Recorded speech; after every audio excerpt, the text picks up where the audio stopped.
nggak bisa makan, nggak bisa tidur. Padahal orang yang kita benci apa Pak? Makannya enak, tidurnya nyenyak. Yang rugi siapa? Yang rugi yang benci. Mending maafkan. Kalau ada orang salah sama kita, maafkan.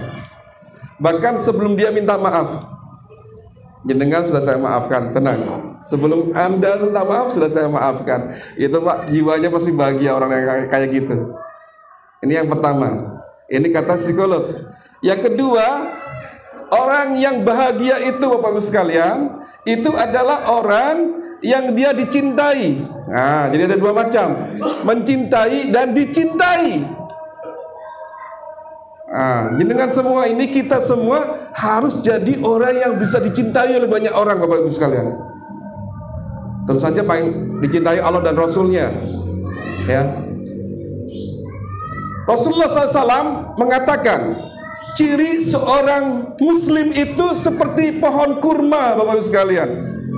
Seperti pohon kurma. Apa itu Pak? Apa ciri pohon kurma? Kenapa Rasulullah mengatakan Muslim itu harus seperti pohon kurma? Kenapa Pak? Kenapa harus? Sampai Nabi bilang harus kayak pohon kurma Muslim itu. Pohon kurma ini pohon yang paling dicintai oleh orang Arab ya. Kalau di sini nggak ada pohon, jarang pohon kurma. Kenapa Pak? Yang pertama Pak, pohon kurma itu bentuknya sangat indah. Bentuknya mirip kelapa, tapi kelapa itu kan tinggi sekali. Sangat indah pohon kurma itu. Jenengan kalau lihat pohon kurma apalagi sedang berbuah, wah indah sekali. Mungkin eman-eman kita mau ngambil buahnya karena kayak hiasan kurma itu. Indah Pak kurma itu Pak. Ya, saya sekarang kalau sampai lihat kurma itu ngangenin gitu. Makanya Pak, kita sekarang pohon kurma. Apa Pak? Menyenangkan. Indah, menyenangkan. Saya kok ketemu Ustaz Zainal kok seneng ya mesti ya gitu loh. Gitu. Makanya Rasul mengatakan tabasam, banyak senyum. Ya. Kita harus menjadi orang yang menyenangkan agar dicintai oleh manusia. Kenapa? Rasulullah dalam hadisnya begitu Pak. Dalam hadisnya begitu. Saya pernah kisahkan ke Bapak kan, Rasulullah pernah datang bermajelis dengan sahabat Nabi. Kemudian ada serombongan orang membawa orang meninggal Pak. Ada orang meninggal dibawa, diiring-iring jenazahnya. Kemudian para sahabat Nabi memuji-muji orang ini. Ya Rasulullah, sesungguhnya si fulan ini ramah sekali ya Rasul. Ya Rasulullah, sesungguhnya si fulan ini orangnya baik hati. Ya Rasulullah, sesungguhnya ini orangnya penolong. Ya Rasulullah, dia orangnya gampang sedekah, bantu. Kebaikan-kebaikannya disebutkan. Rasulullah mengatakan wajib. Ternyata yang meninggal waktu itu 2 orang. Selain ini lewat yang kedua. Yang kedua ini ternyata komentarnya beda. Diiring sahabat-sahabat komentar, ya Rasulullah, kalau tadi yang pertama adalah orang baik, yang ini Rasul, masya Allah kurang baik ya Rasul, orangnya Rasul, suka nyakitin orang. Kalau ketemu wajahnya itu merengut, ya, nggak nyenengin, ya. Kalau ngomong nyelekit ya Rasul. Kalau lagi kumpul-kumpul sukanya gibah, gitu ya. Semua kejelekan disebutkan. Rasulullah mengatakan wajib. Sahabat heran, ya Rasul, tadi ketika yang sahabat yang pertama kami sebutkan kebaikan-kebaikannya, engkau katakan wajib. Kenapa orang yang kedua itu kami sebutkan kejelekan-kejelekannya, engkau katakan wajib juga? Bedanya apa ya Rasul? Rasulullah mengatakan, ketika kalian katakan tentang kebaikan-kebaikannya, aku katakan wajib baginya surga. Terus ketika kalian datang orang yang meninggal kedua, kemudian cerita keburukan-keburukannya, aku katakan wajib baginya neraka. Nauzubillah. Terus Rasulullah mengatakan, sesungguhnya manusia itu adalah saksi-saksi Allah di muka bumi. Maka parameter kita itu selain hablum minallahnya harus baik, hablum minannasnya juga harus baik. Sesama manusia harus baik Pak. Gitu, kayak pohon kurma, nyenengke. Orang lihat pohon kurma itu seneng Pak. Ya, Bapak Ibu yang sudah pernah umroh siapa? Belum ya? Insya Allah umroh semua. Allahumma amin. Itu ada bos umroh di belakang, Pak. Mari. Ya. Kita berdoa Pak di masjid ya, semoga oleh Allah diberi kesempatan bisa ziarah ke makam Nabi, bertamu ke jadi tamu Allah dan tamu Rasulnya. Masya Allah Pak, nangis Pak. Orang itu kalau pertama kali umroh mungkin biasa-biasa aja, kerinduannya biasa-biasa aja. Yang belum pernah ya, aku pengen umroh Ustaz, rindu banget Ustaz. Setelah umroh rindu nggak? Tambah rindu Pak, pengen nangis Pak, rindunya Pak untuk ke Baitullah. Jadi kalau jenengan antum itu mau umroh atau haji itu nggak terobati Pak, tambah parah rindunya Pak kalau udah pernah ke sana Pak. Masya Allah ya. Alhamdulillah saya udah 12 kali Pak ke sana Pak, dan tetap rindu. Gitu. Nah kembali Pak, kayak pohon kurma. Pohon kurma itu indah, menyenangkan untuk dipandang. Ini yang pertama ciri kurma. Kenapa Nabi mengatakan Muslim kayak kurma, harus menyenangkan orang yang memandangnya. Terus yang kedua apa? Yang kedua, kurma itu sering dipakai orang untuk berteduh. Nabi mengatakan pohon yang nggak pernah rontok daunnya itu kurma. Makanya rimbun daunnya. Orang pengen berteduh di situ. Nah kita juga jadi orang yang teduh Pak. Jangan sampai orang dekat kita panas. Ya panas gitu ya, kayak orang di ruqyah gitu ya.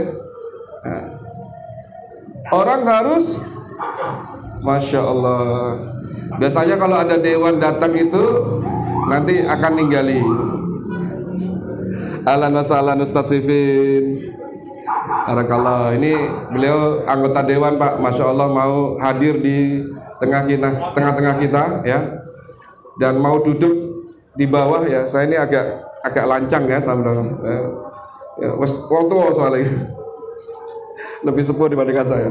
Oke, Pak Dewan, Pak Sifin, semoga besok terpilih lagi Pak ya. Amin. Oke, yang kedua Pak, kurma itu teduh, sehingga kita jadilah orang yang teduh Pak.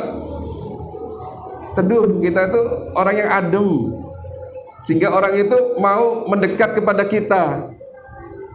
Kan gitu Pak, kalau panas-panas pasti cari pohon ya, ingin berteduh sejenak. Orang itu seneng kalau ngobrol sama kita karena teduh, curhat sama kita, punya masalah datang ke tempat kita gitu. Karena kita teduh, ngasih nasihat, mendengar yang baik gitu kan, tidak menghakimi gitu. Masya Allah, kayak kurma Pak. Terus yang ketiga apa? Kurma itu dari daunnya sampai akarnya itu berguna semua Pak. Akarnya bisa buat obat. Buahnya itu dari yang muda sampai yang tua berguna semua. Yang muda itu bisa untuk obat kesuburan. Dicari Pak sana Pak. Susahnya kalau nggak pas musim kurma. Saya itu kalau sama jamaah saya, Ustaz, carikan ini Ustaz. Ini ada titipan di tetangga Ustaz. Udah lama nggak punya anak. Lapas gak musim kurma, waduh. Ya yang namanya Ustadz pembimbing ya Pak ya, tetap digolek ke bobe carane gitu ya.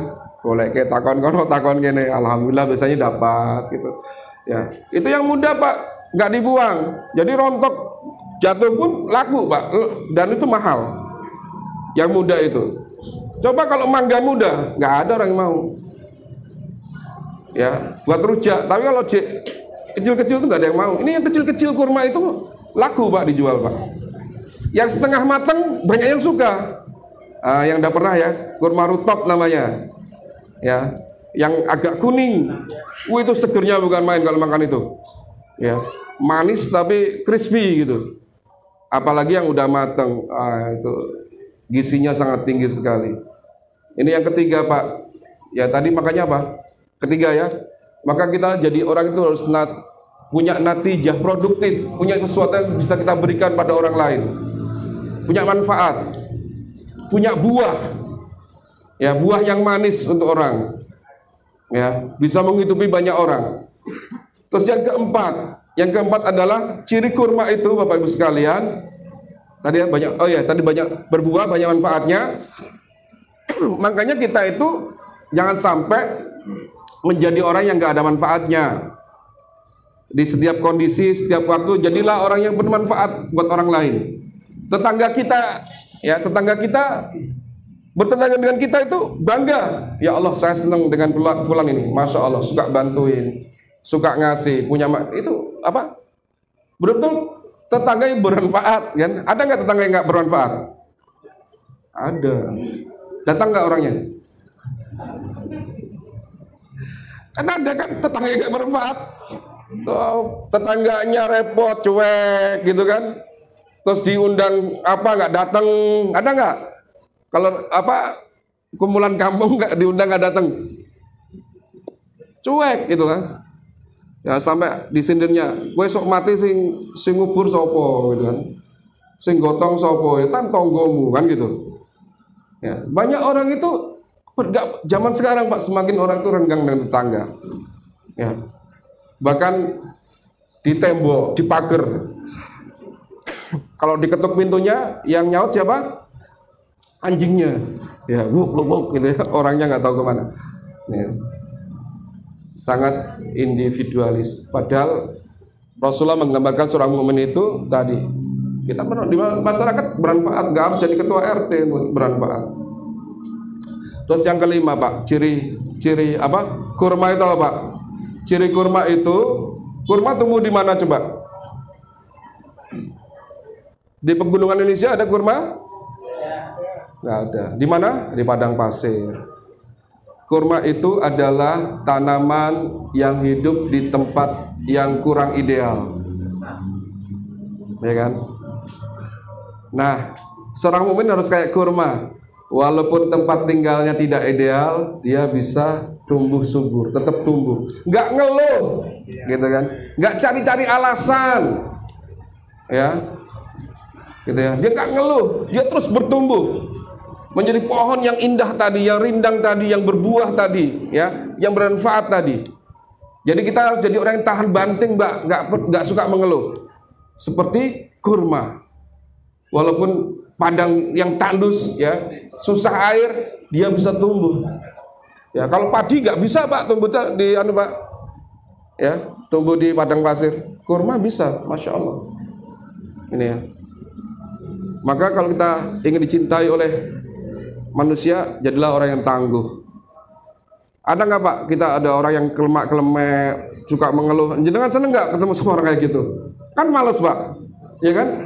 Kita seneng lihat orang tangguh itu, orang yang sabar, tangguh, dia terus nggak pernah ngeluh, ya, itu masya Allah. Nah, itu ya. Yang kedua Pak, agar kita bahagia, yang pertama adalah apa? Kita menyintai. Banyak yang kita cintai, ada yang kita cintai. Yang kedua, kita dicintai. Dan yang ketiga Pak, kata psikolog, dia memiliki aktivitas, tidak mager, dia punya pekerjaan, ya. Maka ulama mengatakan inna fil harokah barokah. Kalau kita ingin dapat berkah itu dengan cara bergerak. Inna fil harokah, di dalam gerakan itu pasti ada keberkahan. Bergerak. Jangan di rumah, ya. Apalagi anak muda itu, jangan suka mager di rumah. Cari aktivitas yang memberikan manfaat dunia maupun akhirat, ya. Apalagi Dewan, nggak bisa mager. Ya Pak Dewan ya, maaf Pak Dewan. Ya muter terus nih ya, Pak Dewan. Saya tahu ya, beliau ini sampai malam ya, masya Allah. Ya. Ini kalau ingin apa Pak? Bahagia. Tadi apa yang pertama? Menyintai. Jadilah jiwa yang menyintai, bukan pembenci. Okay. Yang kedua, jadilah orang yang dicintai, bukan orang yang dibenci. Dan yang ketiga, bergerak. Dan yang keempat, kata psikolog ini semua sepakat, orang yang bahagia itu adalah orang yang taat beragama. Padahal ini yang ngomong bukan orang Islam, Pak. Murni penelitian. Ternyata orang yang taat beragama itu lebih bahagia dibandingkan orang yang jauh dari agama, yang jauh dari masjid, yang nggak pernah datang ke pengajian. Itulah kenapa orang Indonesia walaupun gajinya cuma 600.000 kayak tadi ya, itu tahan banting, ya.